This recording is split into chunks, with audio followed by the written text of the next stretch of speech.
अस्सलाम वालेकुम, this is Sadia Masood और नाज़रीन, आज हम बात करेंगे DGISI की तकर्री के हवाले से। ये मामला जो है वो बड़ा ही संगीन और हसास मामला है। इस पर हर बंदा जो है मीडिया पर बातचीत कर रहा है। आज हम भी इसी हवाले से बात करेंगे, इसके अंदर टेक्निकल इश्यूज़ क्या हैं और मामला एक्चुअली मामला है क्या, क्योंकि तासुर ये देने की कोशिश की जा रही है कि हुकूमत और फ़ौज जो है वो एक दूसरे के सामने है और इनके दरमियान में कशीदगी जो है वो बढ़ गई है। अब अंदर की बात क्या है ये जानेंगे। हमारे साथ स्टूडियो में आज मौजूद हैं दिफाई तजियाकार ब्रिगेडियर सईद गज़नफ़र साहब। जी अस्सलाम वालेकुम सर। जी ब्रिगेडियर साहब, DGISI का मामला एक्चुअली है क्या, क्योंकि तासुर ये मिल रहा है कि हुकूमत और फौज जो है वो आमने सामने है।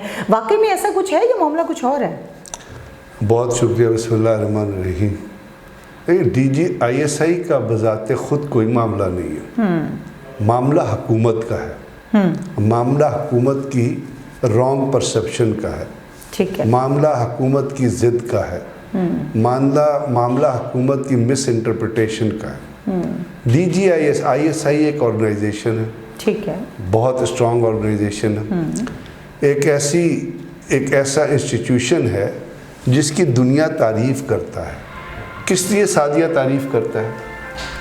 इसलिए तारीफ़ करता है कि उसके अंदर जो अपनी इंस्टीट्यूशनल स्ट्रेंथ है वो सिर्फ एक फिगर हेड जो DGISI है उनसे नहीं बनती है, वो बनती है उन तमाम लोगों से जो उसके अंदर काम कर रहे हैं।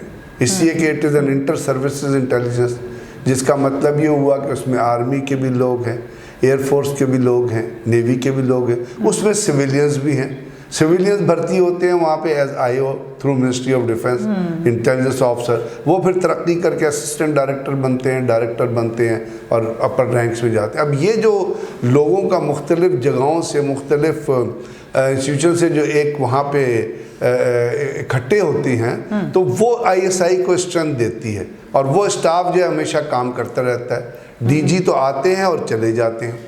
अब यहाँ पे जब ये ऐसी ऑर्गेनाइजेशन है, उसके अंदर एक DG है, उसके अंदर नीचे DGISI के अलावा उनके साथ काम करने वाले बहुत सारे और जनरल ऑफिसर्स भी हैं, ब्रिगेडियर्स भी हैं, जनरल ऑफिसर्स नेवी से भी हैं, जैसे मैंने आपको बताया, एयरफोर्स से भी हैं, आर्मी से भी हैं।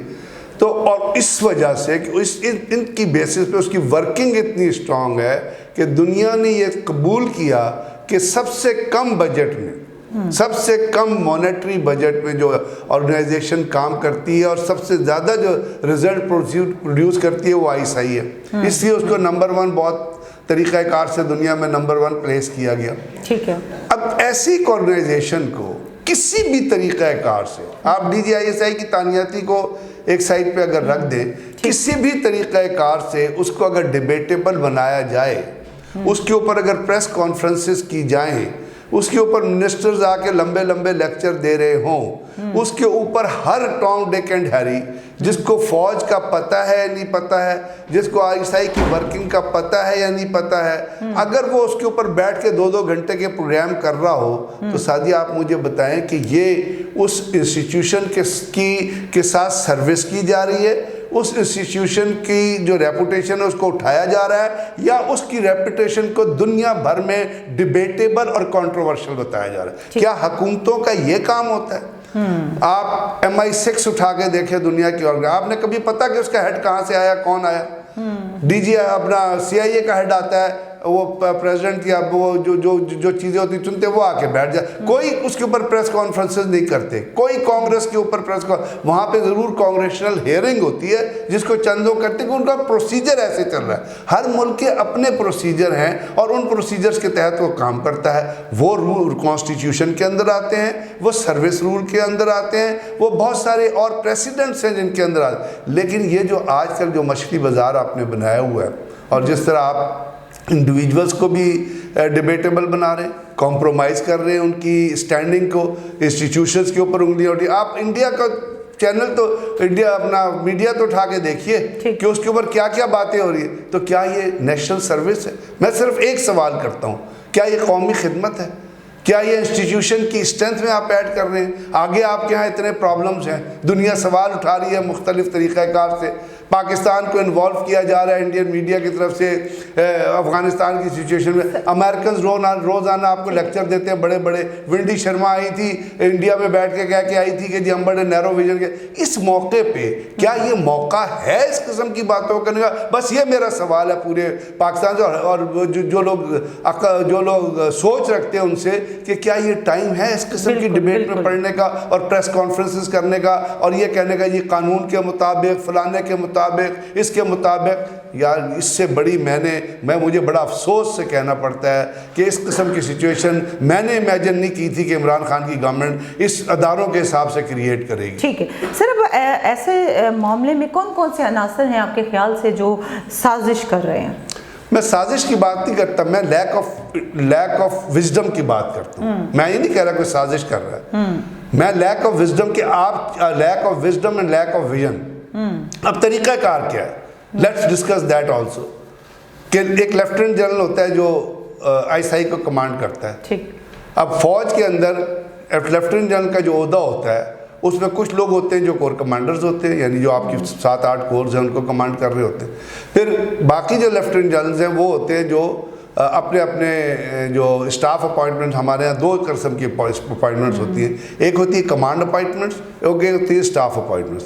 कमांड अपॉइंटमेंट जो होती है वो एक्चुअल ऑपरेशनल कमांड से ताल्लुक़ रखती हैं, जैसे कोर कमांडर हो गया, डिव कमांडर हो गया, यूनिट का कमांडर हो गया, ब्रिगेड कमांडर हो गया। ये कमांड की असाइनमेंट्स हैं, ये मेजर तक चलती हैं, कप्तान तक भी चलती है। मेजर एक जो होता है वो कंपनी कमांडर होता है, एक कप्तान जो होता है वो प्लाटून कमांडर होता है, यानी ये कमांड की अपॉइंटमेंट्स हैं। इसके बाद आपकी आती है स्टाफ अपॉइंटमेंट। स्टाफ में जैसे अगर आप लेफ्टिनेंट जनरल के हिसाब से जाएंगे तो जीएचक्यू के अंदर अपॉइंटमेंट्स है, आपके एडजुटेंट जनरल है, क्वार्टर मास्टर जनरल है, मिलिट्री सेक्रेटरी, इस तरह की अपॉइंटमेंट्स है।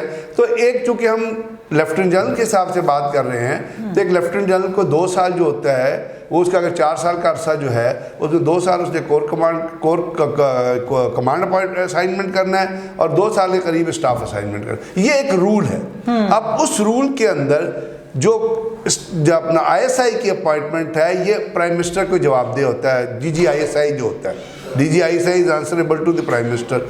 अब उसके अंदर जब एक लेफ्टिनेंट जनरल पोस्ट होना होता है तो आर्मी के अंदर जो आपकी हमारी मिलिट्री सेक्रेटरी ब्रांच है वो आर्मी चीफ के साथ डिस्कस करके वो प्रोफाइल देखती है एक ऑफिसर का कि ये जो ऑफिसर, ये जो लेफ्टिनेंट जनरल सारे एक ही तरीक़ाकार से पोस्ट हुए होते हैं, कम से कम उनके प्रोफेशनल कैपेबिलिटी और जो उनकी प्रोफेशनल स्टैंडिंग है वो उसमें करना बहुत कम फ़र्क होता है, 0.002% फ़र्क होगा। लेकिन देखना ये पड़ेगा कि ISI इंटेलिजेंस के हिसाब से कौन सा लेफ्टिनेंट जनरल है जो सूट करता है। वो पॉलिटिकल गवर्नमेंट नहीं कर सकती, कोई भी पॉलिटिशियन वो नहीं कर सकता, कोई प्राइम मिनिस्टर को वो नहीं होता, समझ नहीं होती। सर, आईन में इसका इख्तियार नहीं है क्या प्राइम मिनिस्टर को?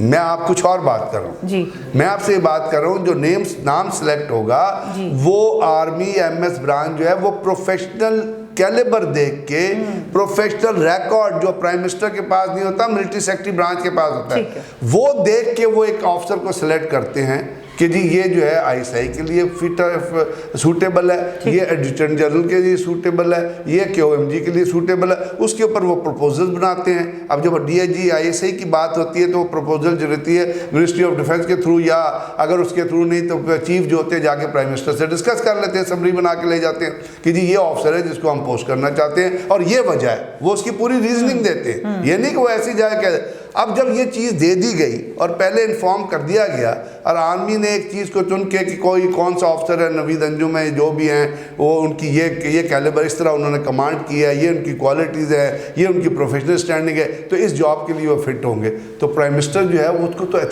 आर्मी चीफ से बड़ा तो कोई एतबार वाला आदमी नहीं होता ना। सिर्फ प्राइम मिनिस्टर का काम ही तो नहीं है कि पाकिस्तान में हर चीज़ प्राइम मिनिस्टर नहीं चलानी है, एयरफोर्स एयर चीफ ने चलानी है, आर्मी चीफ ने चलानी है, जो आपकी सिविल गवर्नमेंट है वो पंजाब गवर्नमेंट जो है वो चीफ मिनिस्टर और चीफ सेक्रेटरी ने चलानी है। इसी तरह हर मुल्क हर प्रोविंसेस में लोग हैं। अब prime minister is the figure है। इस तरह अगर वैसे तो आर्म फोर्सेस के जो कमांडर होते हैं, सुप्रीम कमांडर कौन है? प्रेसिडेंट है ना। लेकिन प्रेसिडेंट क्या स्ट्रैटेजी बनाएंगे बैठ के, ऑपरेशन स्ट्रैटेजी? प्रेसिडेंट तो उस चीज़ पे अमल करेंगे जो उनको सजेशन दी जाएगी। उनको नहीं पता होगा स्ट्रैटेजी क्या है कि किसी जगह पे दाएं से हमला करना है, बाएं से हमला करना है। वो तो जो ऑपरेशनल कमांडर होगा वो सजेस्ट करेगा ना। तो कहने का मेरा मतलब ये है कि अगर आर्मी चीफ ने या आर्मी ने किसी को सजेस्ट किया था तो वो ज़ाती लिंकेजेस के बना पे नहीं किया था, वो उन्होंने प्रोफेशनल स्टैंडिंग के ऊपर किया था। और उसके ऊपर प्राइम मिनिस्टर के साथ जो भी काम करेगा ही will be directly under prime minister, और प्राइम मिनिस्टर को उसका कोई ना कोई हिंड्रेंस होगी ना कोई चीज़ होगी, he will be answerable to prime minister. लेकिन जब आप इस चीज़ को इस तरह लेके आएंगे और उस पर प्रेस कॉन्फ्रेंसेज हो जाएंगी, उस पर कहा जाएगा कि जी कानून के मुताबिक काम होगा। भाई कौन सा कानून? कानून के मुताबिक ही तो सजेस्ट किया गया था प्राइम मिनिस्टर को। तो जब आप इसको डिबेटेबल बनाएंगे तो याद रखिए कल को जो भी आएगा ऑफिसर, जो भी पोस्ट होगा, वो उसको लोग ये कहेंगे आज अपनी बात लिख लें, उसके बारे में ये बातें की जाएंगी कि पॉलिटिकल अलाइनमेंट पीटीआई के साथ या प्राइम मिनिस्टर के साथ। ठीक सर, ऐसे वक्त में जब अफगानिस्तान के अंदर भारत को, अमेरिका को, बरतानिया को बुरी तरह जो है वो शिकस्त हुई और मलबा सारा चूँकि आपको पता है पाकिस्तान के ऊपर डाला जा रहा है, तो पाकिस्तान के अंदर की जो सिचुएशन है यही सवाल क्या उठना चाहिए था? सादिया, मेरा यही तो कंसर्न है, इसीलिए तो मैं आपसे ये बात कर रहा हूँ कि पाकिस्तान इतने बड़े चैलेंजेस के अंदर खड़ा हुआ है। आपके ऊपर हर चीज़ पे सवाल उठाए जा रहे हैं। आप ईंट इधर से उठा के उधर रखते हैं, वो कहते हैं जी ये ईंट तो आपने हमने मारने के लिए रखी है, आपने कंस्ट्रक्शन के लिए नहीं रखी है। विंडी शर्मा आती है, क्या उसने इंडिया में बयान दिया था? या ये आपकी आंखें खोलने के लिए काफ़ी नहीं है? जो बाइडन जो है वो he has not tried to speak to prime minister. इतना बड़ा मुझे नहीं परवाह कि वो प्राइम मिनिस्टर से बात करे या ना करे,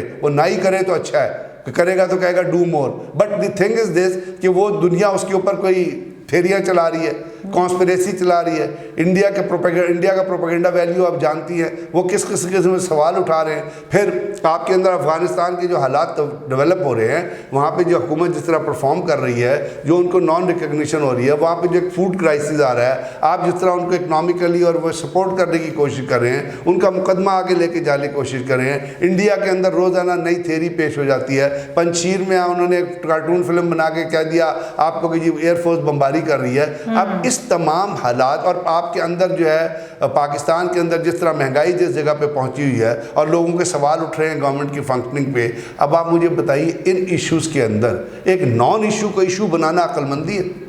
क्या ज़रूरत है मुझे बताएं?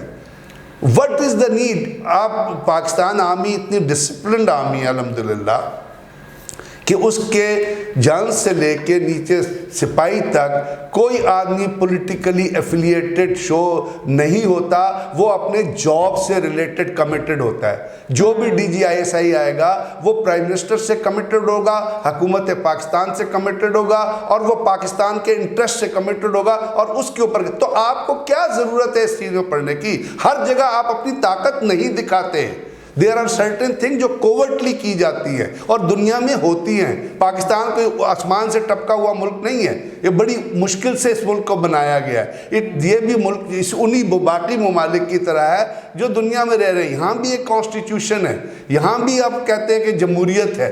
अब उस समय में आप क्या ज़रूर है कि एक इतना बड़ा इंस्टीट्यूशन जो उसको आप डिबेटेबल बनाएं, उसके ऊपर डिस्कशन शुरू हो जाएं। उन लेफ्टिनेंट जनरल्स पर डिस्कशन शुरू है। मैं अमूमन TV चैनल्स पे देखता हूँ और I am sorry to say but I will have to say, ऐसे लोग जिनको ABCD नहीं पता है फौज की और जनरल ऑफिसर्स की, वो उसके ऊपर कमेंट कर रहे होते हैं। एक कोई कमेंट कर रहा है, एक साहब कमेंट कर रहे थे, मैं 2 दिन पहले देख रहा था कि जी ISI जो सिविल अदारा है। अब उनको ISI में और IB में फ़र्क नज़र नहीं आता। उनको ये पता नहीं कि IB एक सिविल अदारा है, ISI is an inter service intelligence. तो लोगों के जहन में आप डाउट डालते हैं, आप लोगों के जहन में शुबात खड़े करते हैं। अब ये जो चीज़ें हैं, क्या ये हुकूमत को करनी चाहिए? हुकूमत को तो वो काम करना चाहिए जिसके अंदर से उनकी रेपुटेशन में और अदारों की रेपुटेशन स्ट्रेंथन हो। अब इमरान खान साहब का जो विज़न है अफ़गानिस्तान के बारे में या जो अमेरिका के बारे में जो इंटरव्यूज में चीज़ें कहते हैं, मैं कहता हूँ हैट्स ऑफ टू हिम, क्योंकि वो दुनिया को सच बता रहे हैं। वो दुनिया को बता रहे हैं कि अमेरिका ने क्या गलती की, कहाँ से, और हमको आप क्यों ब्लेम कर रहे हैं। वो सही तौर पे बता रहे हैं कि RSS is a terrorist organisation. वो दुनिया को मैसेज करे कि इंडिया के अंदर इस फैशिज्म हो रहा है, वो दुनिया को मैसेज करे कि अफगानिस्तान में अगर आपने अफगानियों की मदद नहीं की वहाँ तो ह्यूमैनिटेरियन क्राइसिस आ जाएगा। तो वो जब इस तरह बात कर रहे हैं और इतना दुनिया में उनको, और वो बड़े, मैं उनकी तारीफ़ करूँगा कि वो बड़े एहसन तरीके से पाकिस्तान का मुकदमा पेश कर रहे हैं, लेकिन ऑन दी कॉन्ट्रेरी यहाँ पे देखिए उन्होंने क्या किया।